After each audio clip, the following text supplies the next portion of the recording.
Sir VP Ram ji को लेके लगातार विपक्ष अभी भी निशाना साध रहा है। क्या लगता है क्यों आखिरकार उनको समझ उनको सही नहीं लग रहा अभी तक, ये क्यों वो नहीं इसको एक्सेप्ट कर पा रहे? देखिए, जिस किसी के पास मुद्दे नहीं होते तो ऐसे ही अंधेरे में तीर चलाने का विपक्ष का एक स्वभाव रहा है। बल्कि बहुत सी चीजें ऐसी जो उनके समय की योजनाएं थी उसमें और अच्छी जोड़ करके पीपीजी राम जी को जी राम जी का ये जो कार्यक्रम लगाया बनाया गया है, इसमें बहुत से नए पहलू जोड़े गए हैं।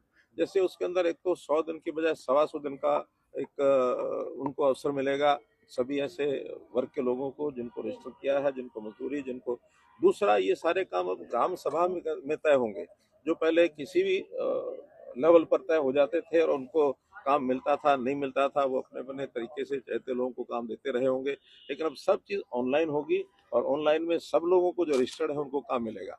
तीसरा, इसमें एक समय किसानों के लिए ये तय करेगी, जो भी प्रदेश है वो नोटिफाई करेगा कि ये 60 दिन ऐसे हैं जिसमें इसका आधार पर काम जो है नहीं ना दे करके किसानों के लिए मजदूर उपलब्ध रहे, उनका काम पूरा हो सके। ये भी एक बहुत बड़ा काम दिया गया है।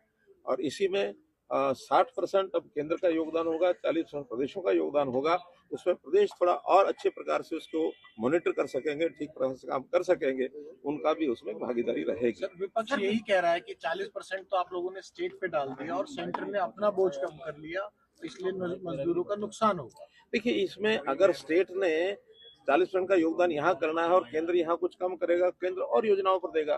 केंद्र की ओर से दिया जाने वाला पैसा ये तय होता है कि हर प्रदेश को कितना पैसा देना है। वो एक स्कीम में दे अथवा दूसरी स्कीम में दे, उसमें कोई अंतर नहीं है, क्योंकि जितना भी केंद्र का अपनी आय होती है, इनकम होती है, जो रेवेन्यू आता है, उस रेवेन्यू का एक पोर्शन हर एक स्टेट को दिया जाता है, वो फिक्स है।